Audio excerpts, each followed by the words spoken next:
Hello everyone, welcome to Nady Mobile Bits. This is one of the very popular interview question. Any interviewer can ask you that what is the use of JvmField annotation. And today I am going to show you why we need it. And instead of just explaining you the answer, I am going to show you in the code like how it can help us. Okay, so let's start today's video. So as all of us know that Kotlin is interoperable with Java, that means we can call the Kotlin code from Java or Java code from Kotlin, right? So let's try to create one class and let's try to call some of the Kotlin code from Java, right?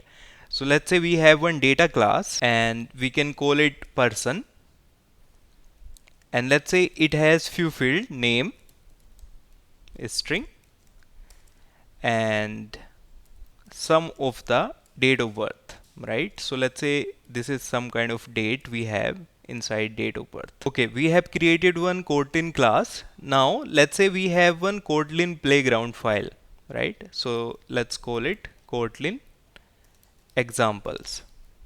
Okay, let's create one main function, and now if we want to create an object of this class, so we can simply create like this, right? We can define some kind of values here. We can pass default date object for the date value, right? Now if we want to access any of these fields, so it's very simple in Kotlin. We can just use like this, right? But let's say at the same time, if we have a Java class, so first let's create one Java class, Java examples, okay, and use main function. So now let's say if we want to create one object of this person class in Java file, so we will be doing like this, equal to new person, and let's say we want to pass the same values, we can just use the values like this. For date we need to assign with new and import this, right? We need to add the semicolon. Now if we want to access these field out of this class object, so we will be using person dot. If we try to do name, the name cannot be accessed directly, right? We can access via this getter, but in Kotlin we can directly access these field with the field name, right? So we have this class, we have defined some field name like name and dob, and in Kotlin we can simply access like this. But in Java we cannot access directly. We can access using getters, right? Like this, person dot get dob. So now the question is, can we access these fields, this name and dob, without getter and setter like we are accessing in Kotlin? Can we do that? So here comes this JvmField annotation in picture. If we want to use these fields directly, if we want to access these fields directly, we need to mark those fields as JvmField. Okay, so if we mark any field with this JvmField annotation, so this annotation will specify, it will tell to the compiler that don't create any getter or setter for this field and just expose this field as it is.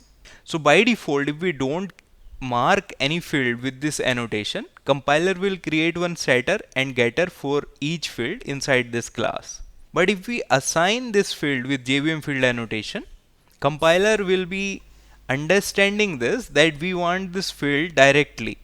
Compiler will not create any getter or setter, right? So now we have marked this name field with JvmField. So now in Java also, this setter and getter will not be available. We can simply use name like this. So if we want to print something or we want to use it somewhere, so we can use it like this, right? And for dob as well, if we specify this dob field with JvmField annotation, so the setters and getters will not be available. We can use directly with the field name, right? So we can use it anywhere we like if we want to print this again, right?